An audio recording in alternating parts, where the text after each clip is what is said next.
What's up, everyone? It's Cannan back with another video. And when I decided to cover video game news and all that, I didn't expect to do three videos back to back all about it, but I've already learned that if you decide you're going to cover it, even if it's mostly just games that you have interest in or games you've played and new updates coming up about it, it's usually an everyday thing. And there has been some news today, so I decided why not go ahead and just do a video for it, because hey, it's the hot topics right now. So please, if you enjoy our content, please hit the subscribe button, hit the notification bell, click that like button, leave a comment. We've actually gotten a good influx of subscribers here recently. We're almost to 770 subscribers. That'll put us, I believe, 30 subscribers away from 800, which means we're getting closer and closer to our 1,000 subscriber goal, so please help us get there.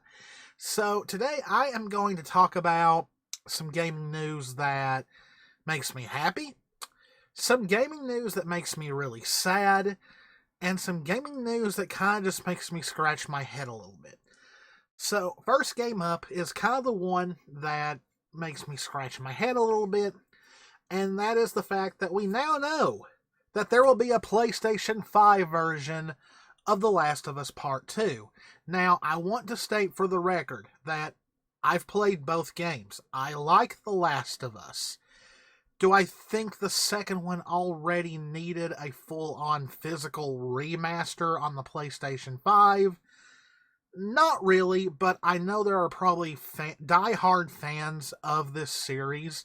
They're going to be very excited to have a physical copy of the second one for the PS5 sitting next onto their shelf next to the first one if you got it physically. So the news for this was kind of weird all day. I remember early this morning when I got to work to open the store, there was already rumblings because apparently it had been found on the PlayStation database. Now, as the day went on and into the evening, more and more was getting leaked until by the time that it was time for me to go home, they had officially announced it. It has a release date, I believe. And yeah, it has a release date. Sorry guys, I think Jess is getting me sick. And she just groaned. It has a release date and it has a trailer. So yes, it's official. The Last of Us Part 2 Remastered is launching January 19th, 2024. Now, like I said, the reason why I kind of scratch my head at this is that I just think some of these games are getting full-on physical ports at full price way too soon. There was a lot of controversy with the PS5 version of the first game, The Last of Us, being $70 if you bought it at retail. Now, I don't know. I do not remember if they offered, if you already had the first one on the PlayStation 4, if you could either upgrade for free or maybe just a small fee to upgrade. Now, if a game has a PS5 upgrade that's free, I'm all for it. Or if it's maybe $5 to $10, then fine. That's no really big financial loss on anyone's part. But if you charge a full $70 for a remaster of a game that is only, I don't even really remember when the first one came out, but like it's not that old of a game.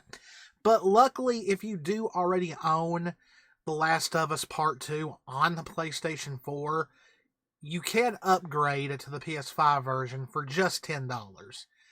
So that is at least, that's a good compromise, I think.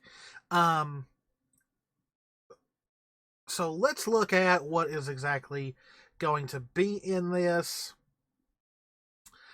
So it says, in addition to the trailer and release date, you can see a full game description below. So there is going to be like a special edition of this game. I believe it's called the WLF edition. It comes with some extra goodies on it. It comes with a steel book for the game.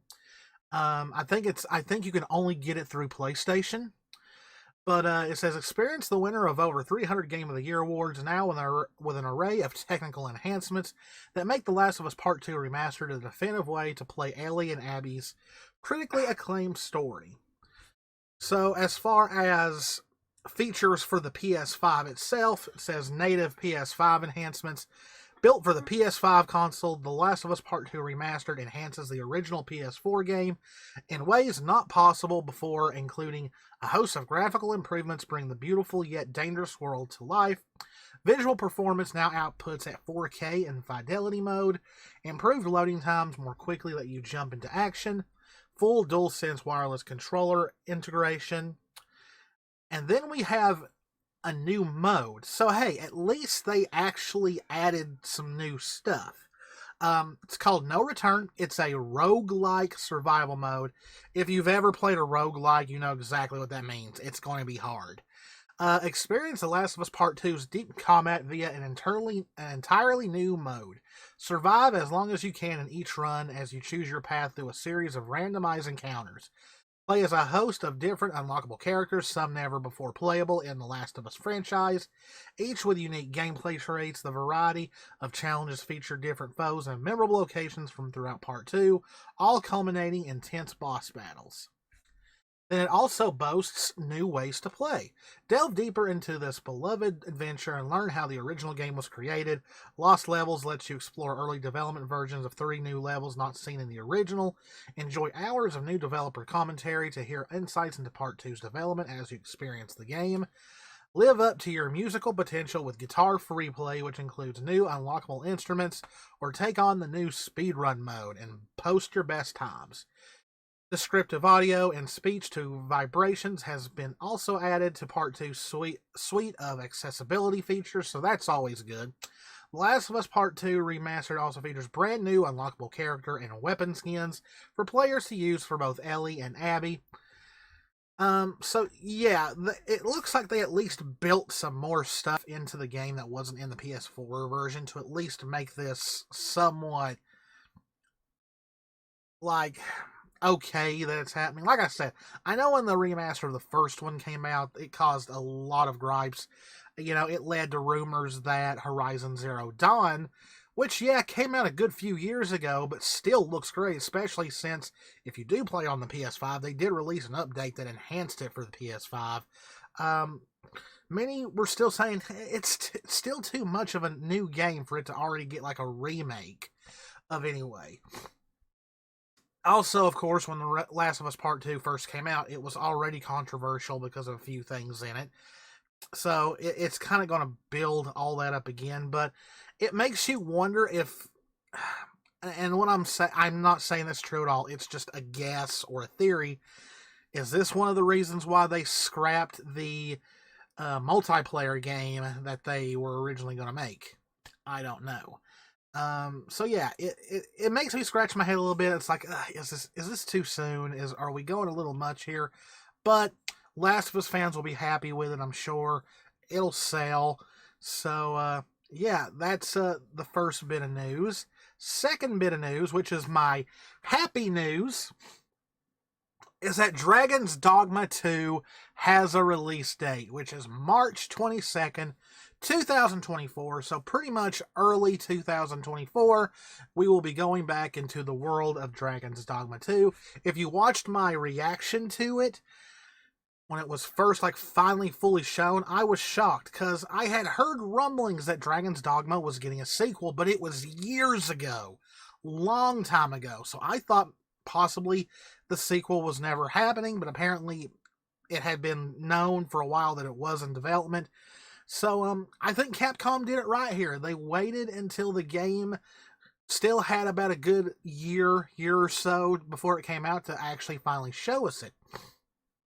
So, says here, the Pan-European Game Informative Board has revealed that Dragon's Dogma 2 release date is on March 22nd, 2024, in addition to the listing, which appears to have been published prematurely. That always sucks, but in this kind of world where the internet is pretty much the dominant thing, it kind of just happens now. Before the official announcement, it has been revealed that the game will have in-game purchases. Dragon's Dogma 2 was first revealed in May 2023 during the Capcom Showcase. A new showcase of the game will take place on November 28th, 2023, which will contain around 15 minutes of information and footage. I might react to that, because that's a big deal. Let's see, the 17th today, so less than 2 weeks away, and that is on a Tuesday, so we'll see. The official description of the game reads, set forth on your grand adventure arisen. Dragon's Dogma is a single-player... Wait, they sure aren't talking about the first one here. Dragon's Dogma is a single-player narrative-driven action RPG series that challenges... Okay, it's talking about the series overall. That challenges the player to choose their own experience from the appearance of their arisen, their vocation, their party, how to approach different situations, and more. Now, in this long-awaited sequel, the deep and explorable fantasy world of Dragon's Dogma 2 awaits. On your journey, you'll be joined by pawns, mysterious, otherworldly beings, and an adventure so unique you will feel as if accompanied by other players while you're on your own adventure. All of these elements are elevated further through physics technology, artificial intelligence, and the latest in graphics to create a truly immersive fantasy world in Dragon's Dogma 2. So, as I've said before, I kind of had a love-hate relationship with the first one. I still have the PS4 version physically, and probably once we get a little bit closer, I might try and beat it again. But I always hated the ending to the first one, until I learned that there is a workaround where you don't have to get that dreaded ending that I really wanted to avoid every time I tried to play it. But yeah, there is a different ending that you can get, which is an ending I'll always choose from now on. But yeah, very excited for that. I may definitely react to the showcase if I'm able to. Depends if I work that day or anything like that. But now we get to the sad bit of news. So if you know me personally, you'll know that one of my favorite games of all time is Star Wars Knights of the Old Republic. It was probably the first Star Wars video game I ever played. It was the first BioWare game I ever played. And it always had a special place in my heart. I was always kind of disappointed at the amount of content that was cut out of it. But, you know, if you have the PC version, which I have now, modding, you can put all that stuff back in. But even on the PC, even with graphics all tidied up and all that, the game is still aged. It's still very dated for its time. Still a great game though. If you ever decide to get it off Steam, it's worth it. It's a great game. So back in 2021, when the game was announced during a PlayStation showcase, I was excited. I didn't react to that one, but I did cover it. I went over like the things that excited me the most. And that was one of them. I had actually planned to maybe start a Let's Play of the original one to lead up to the remake.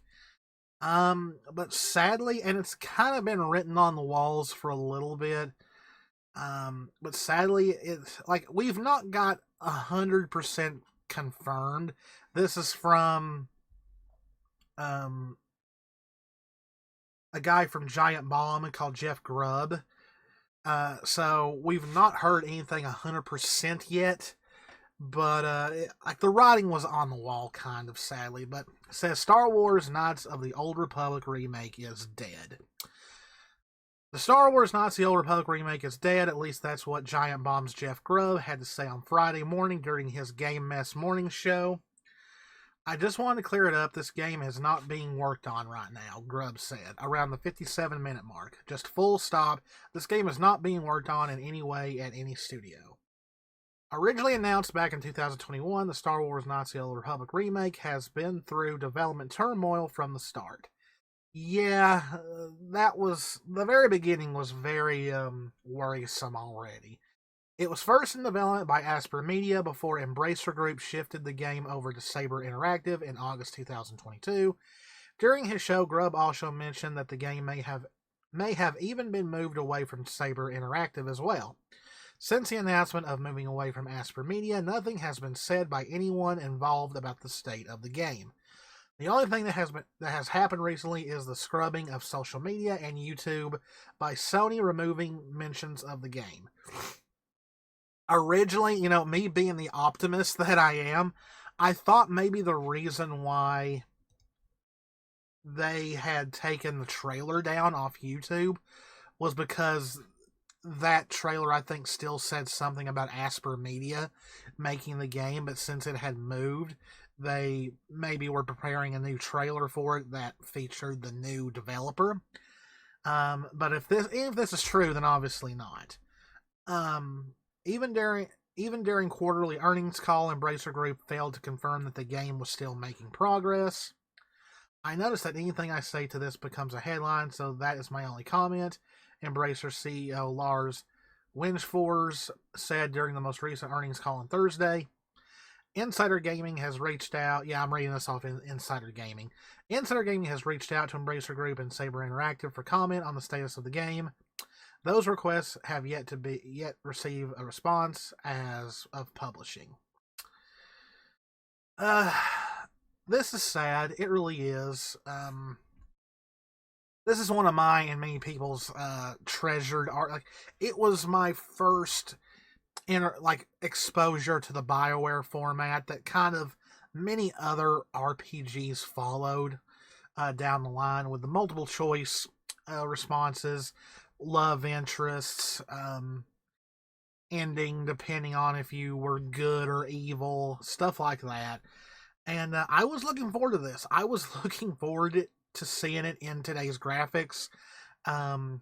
What changes they would have made, like maybe character design changes, if they would put in all the full romances that were supposed to be in the original game, maybe add to the romances, maybe some new romances, who knew? But yeah, this breaks my heart. I was looking forward to this, and I mean, he said that it's not being worked on right now. Maybe someone will pick it up, but there was even talk that the only way this game's going to be made is if Disney, someone within Disney who now owns Star Wars, picks it up, like something like that. But it's heartbreaking. It really is. I try to stay optimistic and be like, hey, maybe one day. We've still got Star Wars Outlaws coming out, and I'm still very excited for that game, but this hurts, guys. This, it almost hurts as much as when Silent Hills got canceled by Konami. I literally, and it's also, and probably up there with Mega Man Legends 3 getting canceled by Capcom as well. Both of those cancelings, well, Mega Man Legends, I did cry, because I have waited since the PlayStation 1, after the cliffhanger ending of Mega Man Legends 2, still to this day unresolved. I legit cried after that cancellation. Silent Hills, I was very disappointed, but I kind of had a feeling it was going to happen. I had a feeling this one was going to happen too, but man, it hurts. It's one of the best Star Wars games ever made. So, to some, it's still the best Star Wars game ever made. But at least we still have the original. At least, mods can help the game through if you put a lot of mods on it. But maybe one day. Hopefully someone picks it up. Or hopefully this is confirmed not to be true. But yeah. Kind of a sour note to end on, but I wanted to talk about that one last because I love Dragon's Dogma, don't get me wrong, but I was looking forward to that one, and I wanted to talk about it probably the most because it sucks. It does. But hope you enjoyed it. If you did, please hit the subscribe button, hit the notification bell, click that like button, leave a comment. Always great to hear from you guys. Who knows what the next video will be about. It won't be until Monday. But as always, if you enjoyed it, please hit the subscribe button, hit the notification bell, click that like button. Did I already say that? Yeah, I did. I'm so tired, guys. I'm sorry. But as always, this is Canaan. Me and Jess love you all very, very much. Stay safe out there. Take care of yourselves, and I will see you in the next one. See ya.